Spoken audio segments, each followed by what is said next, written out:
Amen. Acclame encore pour Jésus.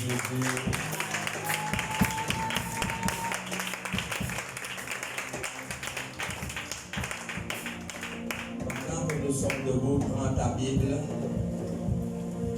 Prends ta Bible. Nous avons beaucoup de lectures ce matin. Je ne sais pas si quelqu'un peut nous aider dans la lecture. Est-ce qu'un jeune peut nous aider dans la lecture là? 1 Samuel chapitre 16, le verset 10.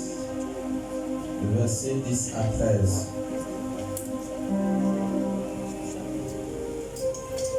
1 Samuel. Un jeune peut nous aider dans la lecture. Ok. On y va, regarder. 1 Samuel chapitre 16 à partir du verset 10 à 13. Oui. Je lis la parole de Dieu dans 1 Samuel 16 à partir du verset 10. Il est dit: Ésaïe fit passer ses 7 fils devant Samuel. Et Samuel dit à Ésaïe: L'Éternel n'a choisi aucun d'eux. Puis Samuel dit à Ésaïe: Sont-ce là tous tes fils? Et il répondit: Il reste encore le plus jeune, mais il fait perdre les brebis. Alors Samuel dit à Ésaïe: Envoie-le chercher, car nous ne nous placerons pas avant qu'il ne soit venu. Verset 12. Isaïe l'envoya chercher. Or, il était blond, avec de beaux yeux et une belle figure. L'Éternel dit à Samuel: Lève-toi, poins-le, car c'est lui. Samuel prit la corne d'huile et l'oignit au milieu de ses frères. L'Esprit de l'Éternel saisit David. À partir de ce jour et dans la suite, Samuel se leva et s'en alla à Rama. Amen. Nous lisons le deuxième passage biblique dans le livre de 1 Samuel chapitre 17 à partir du premier verset jusqu'au verset 21. S'il vous plaît, ceux qui sont derrière, avancez, occupez les places qui sont devant.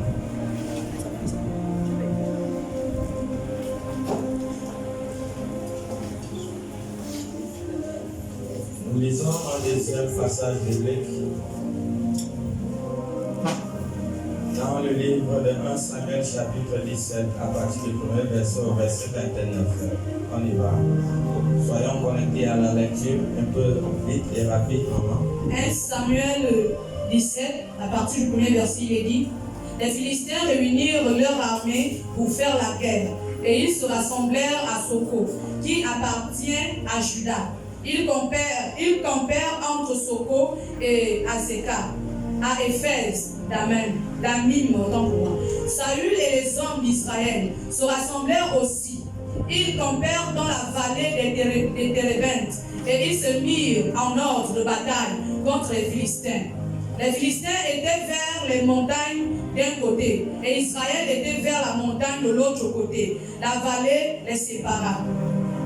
Ainsi, un homme sortit alors du camp des Philistins et s'avança entre les deux armées.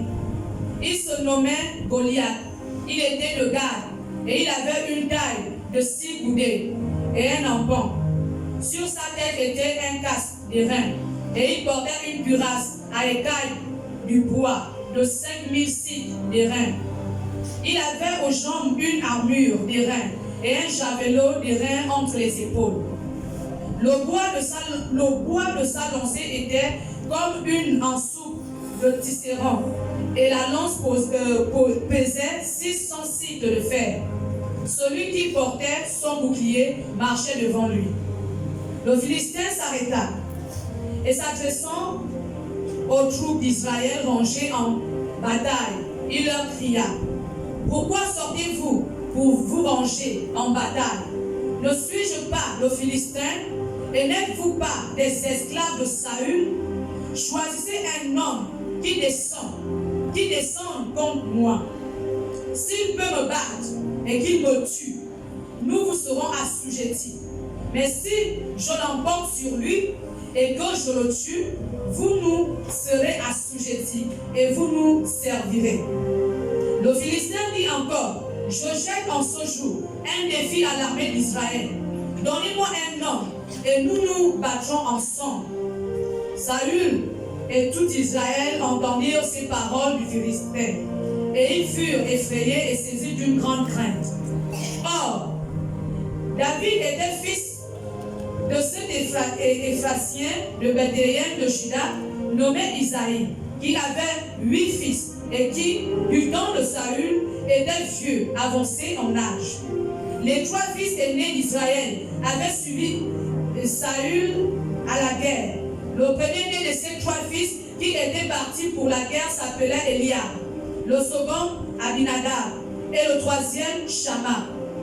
David était le plus jeune, et alors les 3 aînés eurent suivi Saül. David s'en alla de chez Saül et revint à Bethléem pour faire paître les brebis de son père. Le Philistin s'avançait matin et soir, et il se présentait pendant 40 jours. Isaïe dit à David, son fils, prends pour tes frères 7 épha de grains rôtis et 7 10 pains, et cours au camp vers tes frères. Porte aussi 7 10 fromages au chef de leurs milliers.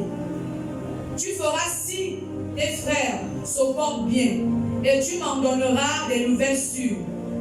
Ils sont avec Saül et tous les hommes d'Israël dans la vallée des Térébintes, faisant la guerre aux Philistins. David se leva de bon matin, il laissa les brebis à un gardien, prit sa charge et partit, comme Isaïe le lui avait ordonné. Lorsqu'il arriva au camp, l'armée était en marche pour se ranger en bataille et poussait des cris de guerre. Israël et les Philistins se formèrent en bataille, armée contre armée. David remit les objets qu'il portait entre les mains du gardien des bagages et courut vers les rangs de l'armée. Aussitôt arrivé, il demanda à ses frères comment ils se portaient. Tandis qu'il parlait avec eux, voici le Philistin de Gath, nommé Goliath, s'avança entre les 2 armées, hors des rangs des Philistins. Il tint les mêmes discours que précédemment, et David les entendit. À la vue de cet homme, tous ceux d'Israël s'enfuirent devant lui et furent saisis d'une grande crainte. Chacun disait, avez-vous vu s'avancer cet homme? C'est pour jeter à Israël un défi qu'il s'est avancé. Si quelqu'un le tue, le roi le combla de richesse, il lui donnera sa fille et il affranchira la maison de son père en Israël. David dit aux hommes qui se trouvaient près de lui, que fera-t-on à celui qui tuera le Philistin et qui ôtera l'opprobre de dessus d'Israël? Qui est donc ce Philistin, cet incirconcis, pour insulter l'armée du Dieu vivant? Le peuple, répétant les mêmes choses, lui dit, c'est ainsi que l'on fera à celui qui le tuera. Eliab, son frère aîné, qui l'avait entendu parler à ses hommes, fut enflammé de colère contre David. Et il dit, pourquoi es-tu descendu? Et à qui as-tu laissé ce peu de brebis dans le désert? Je connais ton orgueil et la malice de ton cœur. C'est pour voir la bataille que tu es descendu. David répondit, qu'ai-je donc fait? Ne puis-je pas parler ainsi? Et il se détourna de lui pour s'adresser à un autre et fit les mêmes questions. Amen. Amen. Asseyez-vous. Nous parlons sur le thème ce matin, garder les moutons.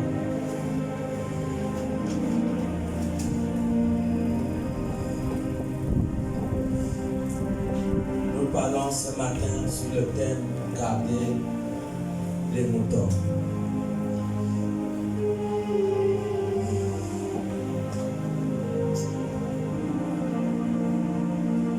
Vous voyez que c'est la personne qui avait moins de considération dans la famille qu'on a envoyé en brousse pour garder les moutons. La personne qui avait moins de considération pour la famille.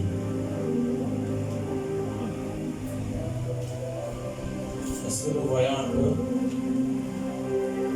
Donc, ne pensez pas, chacun de nous appartient à une famille. Ne pensez pas que parce que la famille n'a pas de considération pour vous, que vous êtes un raté ou que vous avez raté la vie. Non.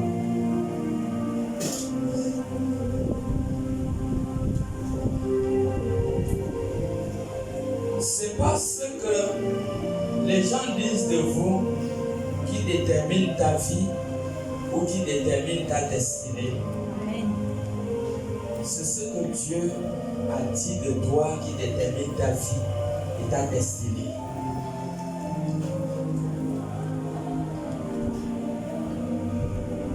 Isaïe avait 7 fils. 7 fils. Pourquoi Isaïe n'a pas envoyé les autres? Pourquoi c'est David qu'on a envoyé en plus aller garder les moutons? Parce que c'était la personne qui avait moins de valeur dans la famille. Et c'est souvent le contraire. C'est souvent le contraire.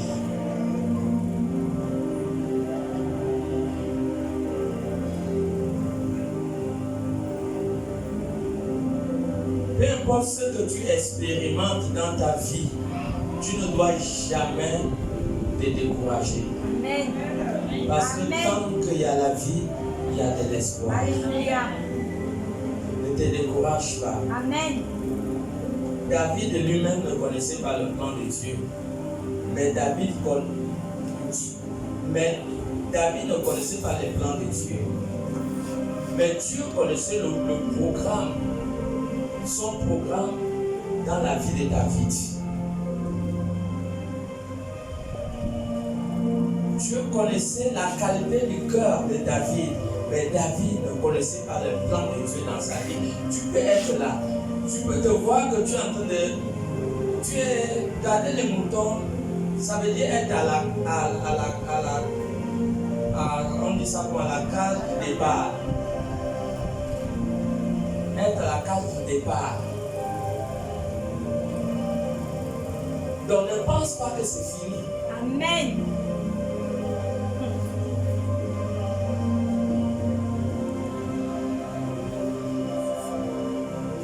L'attitude du cœur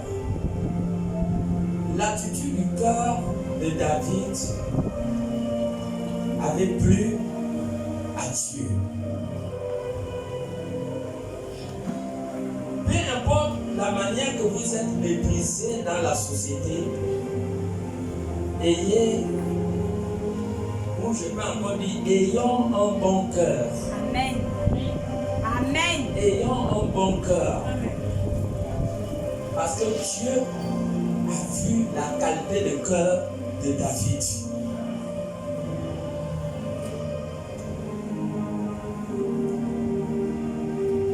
Écoutons, Isaïe avait 7 fils. Et vous savez que c'est Isaïe qui a envoyé David aller garder les moutons. David n'est pas allé de lui-même aller garder les moutons. Il est sûrement allé sur l'instruction de son père. Et vous verrez que quand le plan de Dieu a commencé dans la vie de David, étant donné qu'il y avait un besoin en Israël, Dieu a envoyé Samuel. Dieu a envoyé Samuel aller poindre un roi dans la maison d'Isaïe.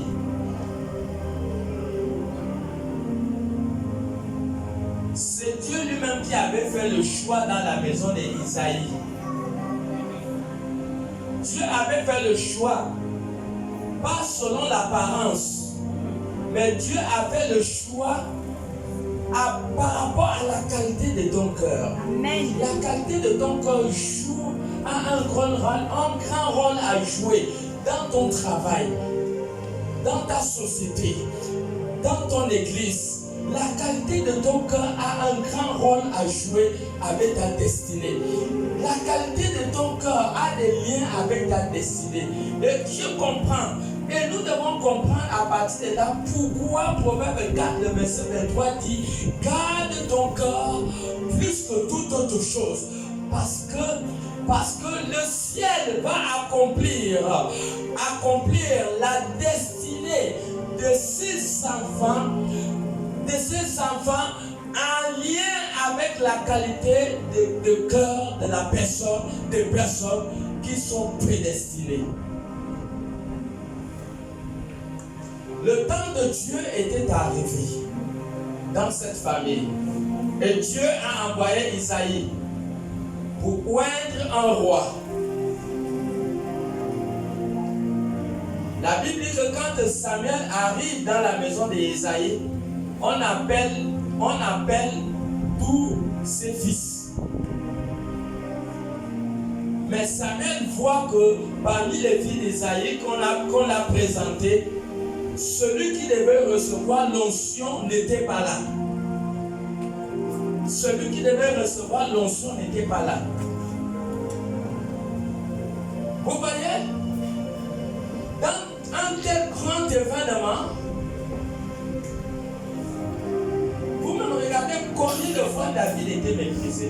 Et c'est pour cela que j'ai dit à quelqu'un ce matin que peu importe la manière qu'on te méprise quelque part, garde ton cœur bien. Amen. Garde ton cœur bien.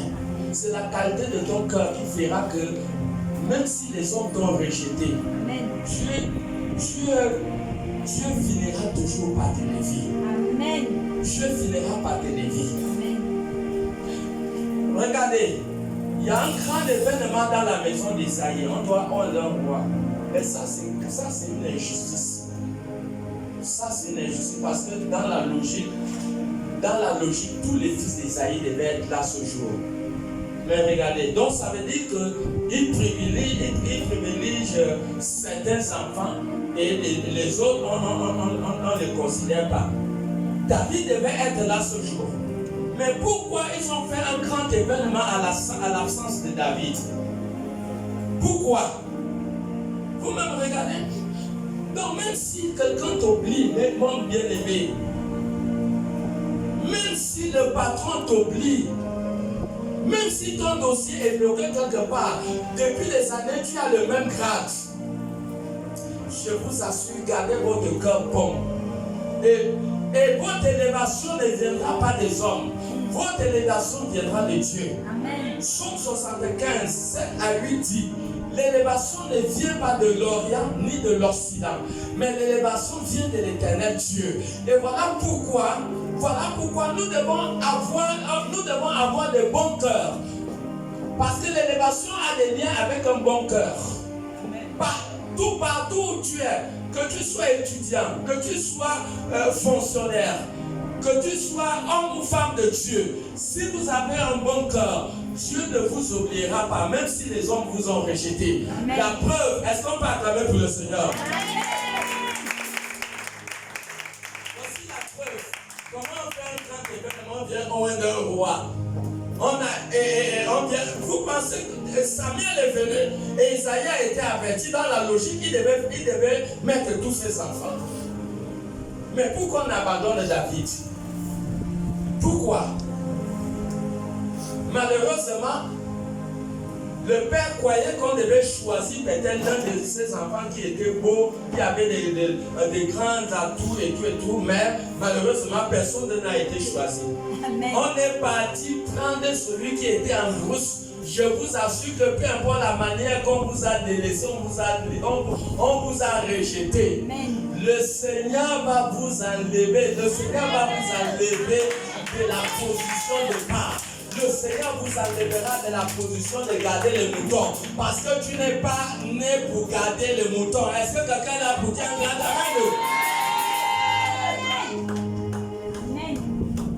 Tu n'es pas là pour cette position. La parole de Dieu déclare que Samuel a dit, faites-moi venir David. Il dit, je ne vais pas m'asseoir jusqu'à ce que David arrive.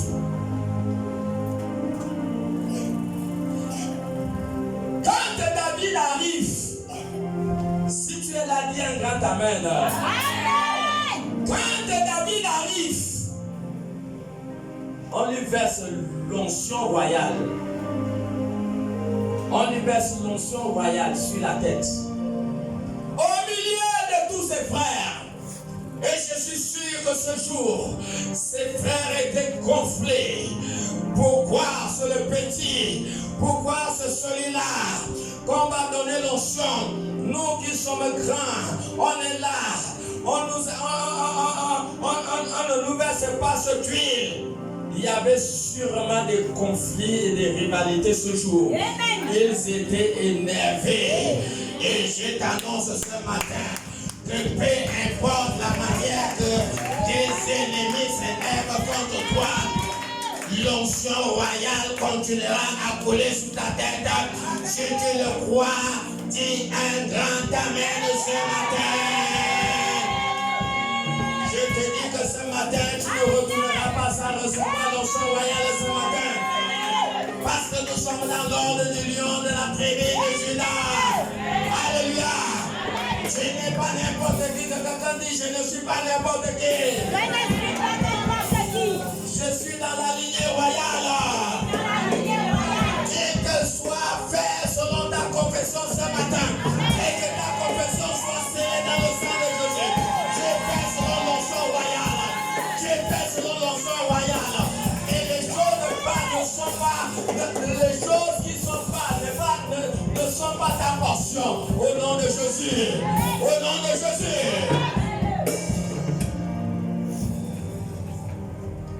Il y a une puissance dans la parole. Et je crois à ces paroles qui sortent de cette bouche. Je le crois. Un jour nouveau se lève dans ta vie. Il y a une puissance dans la parole. C'est pas pour rien le mot Amen a été écrit dans la Bible. Parce que le mot Amen confirme la parole. Alléluia. David a été roi. Quand l'onction de Dieu descend sur vous, bien-aimés, les opportunités commencent à faire face. Quand l'onction de Dieu descend sur vous, les opportunités déclenchent. Vous allez voir que les gens vont commencer à vous apprécier. Les gens vont commencer à vous faire beaucoup de propositions. Les portes, certaines portes vont commencer à s'ouvrir dans votre vie. Les portes qui ne s'étaient jamais ouvertes avant l'onction. Et certaines portes vont commencer à s'ouvrir. La destinée d'un homme commence par l'onction. Il est important que tu puisses être onçonné. Amen, amen. Tout commence par l'onction. L'huile qui descend sur ta tête est une huile royale. C'est une huile royale parce que cette huile n'est pas une huile simple. C'est une huile où l'esprit d'Élohim incarne cette huile-là. Donc quand ça descend sur ta tête, alors c'est le début du chemin de ta destinée. Alors les opportunités commencent à faire face, à surgir de gauche à droite. Pourquoi? Les gens qui ne te voyaient pas commencent à te voir. Alléluia. À cause de quoi? Parce que l'onction de Dieu est descendue sur toi. Pourquoi Saül, le roi Saül, n'a pas invité David lorsqu'il gardait les moutons? Toi et moi, nous devons nous poser cette question. Pourquoi le roi Saül n'a pas invité David avant que David reçoive l'onction? Est-ce que le roi Saül connaissait même qui était David? Il ne connaissait pas. Il était connu des personnes. Voilà. Donc quand l'onction descend, quelque chose d'inexplicable commence à se passer. Dieu commence à disposer des hommes en ta faveur.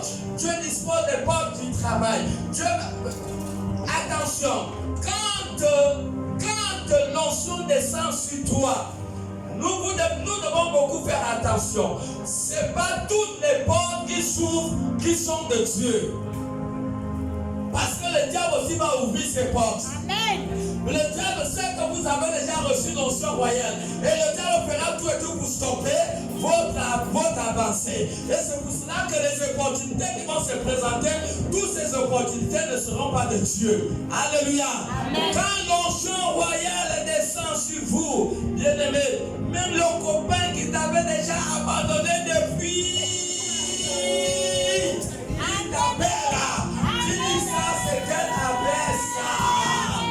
Je rêve ou quoi? Ça, c'est qui m'appelle. Comment ça se fait-il que la semaine passée, ou peut-être avant-hier, j'ai reçu l'onction, mais aujourd'hui là, ce comment m'appelle? Non, il y a quelque chose de suspect. Quelqu'un dit qu'il y a quelque chose de suspect. Il y a quelque chose de suspect. Ce n'est pas toutes les opportunités qui viennent de Dieu. Ce n'est pas toutes les opportunités qui viennent de Dieu. Le roi Saül était où quand David gardait les moutons? Il était où? Le roi Saül a dit, oh, qui est ce fils? Le fils d'Isaïe. Oh, faites-le-moi venir. Dites à son père que vraiment j'ai besoin de lui. Il n'a qu'à travailler à mes côtés. Alléluia. Amen. Voilà David qui blesse les moutons. Et David va se retrouver dans le palais royal auprès de Saül. Bien-aimés, c'est quand vous recevez l'onction, faites très attention aux grandes opportunités. Des fois, les grandes opportunités, c'est le diable qui a mis l'intensité de la gloire de Dieu qui arrive dans ta vie. Il va faire tout et tout pour chercher à te bloquer. Alléluia! Il fera tout et tout pour chercher à te bloquer. Et tu ne dois pas te laisser faire. Saül a pris David et qu'il a commencé à utiliser à ses côtés. David le servait. Des fois, quand il était animé par un mauvais esprit, David jouait de la harpe. Mais nous devons voir une chose. Si vraiment cette porte qui s'est ouverte pour David était de Dieu, pourquoi quand nous lisons la Bible, on dit que David est quitté encore du palais royal pour aller garder les moutons? Donc David est revenu encore à la case départ. Alléluia. Alléluia. David est revenu encore à la case départ. Pourquoi? Alléluia. Vous voyez, regardez beaucoup de situations dans la vie des personnes. Quand vous voyez que vous faites une activité, vous avez une relation, vous partez à un mariage, à un certain moment, vous revenez dans la case de base, ça veut dire dans la maison familiale, en montant descend, il y a quelque chose qui ne va pas. Amen. Alléluia. Amen. Soit l'ennemi vous a ouvert une porte qui n'était pas attachée à votre destin. Amen. Est-ce que quelqu'un peut comprendre? Amen. Souvent c'est ça. Amen. L'ennemi a ouvert une porte qui n'est pas attachée à votre avenir. Et c'était exactement ça. Quand Isaïe a compris que mon fils va maintenant travailler auprès du roi Saül. Waouh! Waouh! Il était dans la joie. Il était dans la joie. Est-ce que quelqu'un comprend? Amen. Il était dans la joie.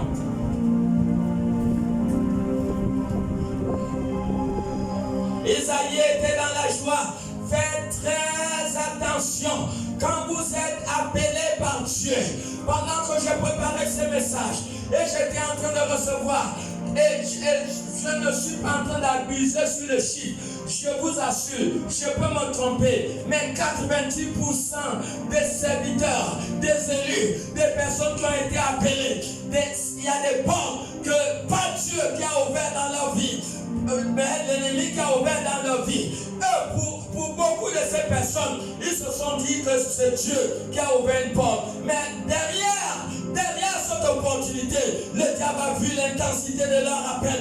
Le diable a vu la grandeur en tant qu'homme, en tant que femme de Dieu. Et le diable a ouvert une porte pour pouvoir occuper la personne. Pour occuper la personne. Pour que la personne ne puisse plus avoir le temps d'accomplir sa destinée, pour que la personne ne puisse plus accomplir la mission dont elle est mandatrice. Faisons trop attention. J'ai vu des sœurs ici quand ils ont commencé à marcher avec Dieu et que les choses commençaient à aller, ils disent non, pas ça. J'ai trouvé un travail. Oh, c'est une bonne chose. Mais malheureusement, ce travail, je travaille tous les dimanches. Ah! Mais si tu gagnes un travail en tant qu'élu de Dieu et que ce travail ne t'empêche maintenant de venir dans la présence de ton Dieu, est-ce que ce travail vient véritablement de Dieu? Alors, tu vas entendre, pasteur, voici telle porte, telle situation, telle porte qui s'est ouverte pour moi. Mais lorsque vous regardez bien, vous verrez que c'est l'ennemi qui a ouvert cette porte afin d'interrompre leur appel, afin d'interrompre leur vocation. Beaucoup ont été appelés par Jésus. Jésus les a dit, allez et faites de toutes les nations des disciples. Mais beaucoup aujourd'hui, le diable a vu leur grandeur et le diable a stoppé leur vocation par une porte qui s'est ouverte. Et nous devons faire attention. Nous devons véritablement vérifier les ouvertures derrière toute onction. Quand vous recevez l'onction, vous aurez beaucoup d'opportunités. Mais il faut bien voir si ce sont des opportunités qui viennent de l'ennemi ou qui viennent de Dieu. Et c'était ainsi avec David. Quand une porte qui s'ouvre, qui n'est pas de Dieu, je vous assure que vous allez toujours vous retrouver en train de garder le mouton. Ça veut dire au point départ. Vous allez vous trouver qu'à un certain moment, cette activité que vous vous êtes engagé, ça ne va pas marcher parce que cette activité n'est pas attachée à votre destinée. Vous devez vous souvenir de Jonas. Dieu lui dit, va en Ninive et va prêcher la parole de Dieu. Qu'est-ce que Jonas fait? Jonas va, il prend le bateau et il fuit loin de sa vocation. Il fuit loin de sa vocation. Mais quand Jonas a fui loin de sa vocation, Jonas est devenu pire même que sa première vie. Parce que Jonas se retrouvait dans le ventre du poisson. Jonas se retrouvait dans des grandes difficultés. Pourquoi? Parce que Jonas a dévié sa vocation. Jonas a dévié son appel. Nous devons faire attention, serviteurs de Dieu et servants de Dieu. Lorsque l'onction descend, vous aurez des propositions à gauche et à droite. Mais faisons attention, nous devons savoir que dans Matthieu 6, le verset 33, Jésus a dit, cherchez premièrement le royaume de Dieu et sa justice, et tout ce que vous avez besoin vous sera accompli. Donc dans la logique, toute opportunité qui se présente devant Dieu, cette opportunité ne doit pas nous empêcher de continuer la course vers notre destin, vers notre vocation. Ça ne doit pas nous être un obstacle à l'appel de Dieu. L'opportunité ne doit pas être un obstacle à notre destinée. Non. Il en était ainsi. Dieu n'a pas appelé David pour aller rester sous le commandement de Saül. D'abord, David n'a pas reçu n'importe quel huile. Il a reçu l'onction royale. C'est cette onction que tu as reçue. Tu dois comprendre que tu es dans l'ordre du lion de la tribu de Juda. Dieu a fait de nous des sacrificateurs. Est-ce qu'il y a un peuple là pour dire Amen? Est-ce qu'il y a un peuple pour dire Amen? Dieu a fait de toi des sacrificateurs. Va regarder Apocalypse 5, le verset 10. Tu verras que tu es grand sacrificateur. Tu es dans la race royale et tu n'es pas n'importe qui. Amen, amen. Tu n'es pas n'importe qui. Attention aux opportunités. Lorsque l'onction est déjà descendue, tout le monde va t'accueillir. Les gens, tu seras attiré. Voilà. Tu vas attirer beaucoup de gens. La puissance de l'onction qui dégage au-dedans de toi vont permettre beaucoup d'ouvertures. Certains qui sont de Dieu et certains qui ne sont pas de Dieu. À nous de faire preuve de sagesse pour bien voir. Je disais, quand une opportunité n'est pas de Dieu, tu vas te retrouver en train de garder les moutons. David est quitté du palais royal parce que cette porte qui s'était ouverte n'était pas de Dieu. Il s'est retrouvé à case départ. Il est reparti garder les moutons.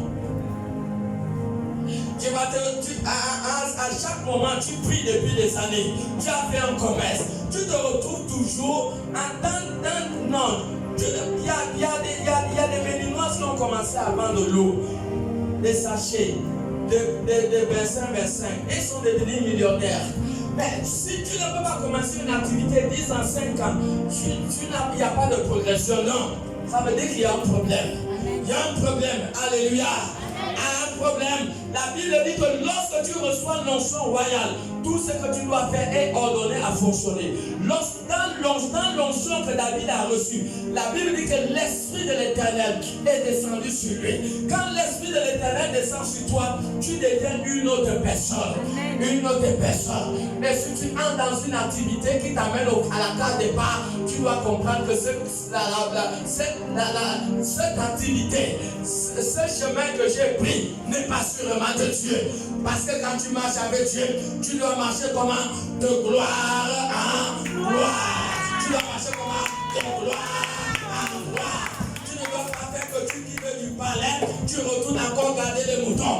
Dis à celui qui est à côté de toi, attention, ne garde pas les moutons. Attention, ne garde pas les moutons. Tu ne reviens pas garder les moutons. Alléluia. Il y a des gens comme ça, c'est vrai ou c'est faux? Depuis des années, ils me donnent un cas départ. Ma vie là, c'est comment? Oh Dieu, c'est comment? Tu m'as oublié? Non, maman, papa, c'est passé quelque part. Il y a des choses que vous n'avez pas compris. L'onction attire. L'onction ouvre des portes. Souvent, les portes vont s'ouvrir. Beaucoup qui ne sont pas des Dieu. Et nous devons faire attention. Nous devons faire attention. Quand tu as l'onction de Dieu, il faut faire attention. C'est l'Esprit de Dieu qui est descendu sur toi. C'est l'Esprit de Dieu qui est descendu sur toi. C'est pas n'importe quelle huile qui est descendue sur toi. C'est la présence de Dieu qui est descendue sur toi.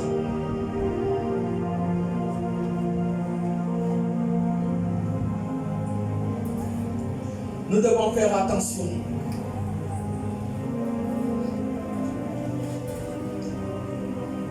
Regardez David.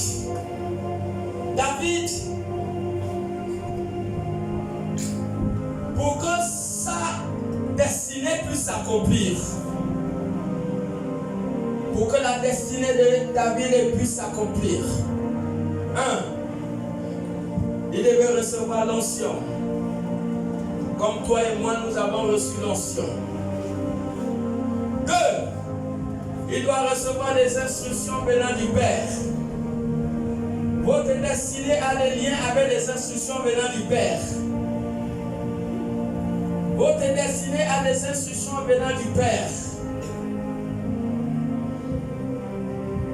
Votre intronisation dans votre règne apostolique dépend des instructions venant du Père. Je prends l'exemple. Nous sommes sortis de l'église La Grande Puissance de Jésus. L'évêque Armstrong nous a envoyés en mission au BK8. Nous partons au BK8 sous l'instruction de notre Père spirituel. Je pars au BK8 sous l'instruction de mon Père spirituel. J'obéis. Je ne me rebelle pas. Et nous avons commencé l'œuvre. Je pars au BK8, je ne suis pas marié. Je suis célibataire. Bien sûr, j'avais besoin d'une femme. Mais quand je pars au BK8, je ne savais pas que j'étais en train sur la route de ma destinée. J'étais sur la route de mon mariage. Je n'étais pas parti en mission pour le mariage. J'étais parti en mission pour les causes du royaume de Dieu. Amen. Et Dieu, connaissant mes besoins, a mis sur mon chemin missionnaire pour accomplir mon besoin. C'est sur le chemin de la mission, c'est sur le chemin de l'instruction qui m'a été donnée de mon père, Armstrong. J'ai obéi à son instruction en allant accomplir l'œuvre de Dieu. Et sur le chemin de cette obéissance, Dieu va devoir disposer celle qui sera ma femme. Alléluia. Amen. Alléluia. Amen. Est-ce que quelqu'un comprend quelque chose? Amen. Est-ce qu'on peut acclamer le Seigneur? Et c'est comme ça que je m'appelle ma femme qui est assise ici présente. Est-ce qu'on peut acclamer le Seigneur pour elle? Alléluia. Alléluia.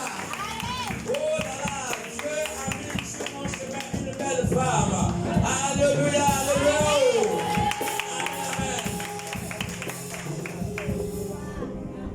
Ça fait aujourd'hui 19 ans de mariage. Est-ce qu'on peut acclamer pour le Seigneur? 19 ans de mariage. 19 ans de mariage. 19 ans de mariage. 19 ans de mariage. Je ne sais pas s'il y a des gens qui ont atteint 19 ans de mariage. 19 ans de mariage. Dans des batailles, dans des conflits. Mais nous savons que nous avons fini par écraser la tête de Satan. Et je donne le bon exemple à tout homme de Dieu, à toute femme de Dieu qui a un conflit avec sa femme. Il faut simplement écraser la tête de diable. Et vous continuez la route avec ton époux. Vous continuez la route avec votre épouse. Tout cela est arrivé parce que j'ai obéi à l'instruction de mon Père spirituel. Je ne sais pas si quelqu'un comprend quelque chose ce matin. Si tu comprends quelque chose, acclame pour le Seigneur. Acclame pour le Seigneur. Acclame pour le Seigneur. Acclame pour le Seigneur. Tu obéis à l'instruction d'un Père. D'un Père. D'un Père. Comprends mon ami, mon frère et ma soeur. Si tu n'obéis pas aux instructions de ton Père spirituel, si tu n'obéis pas, tu ne sais pas ce que tu es en train de manquer. Tu ne sais pas que tu es en train de dévier la route de ta destinée.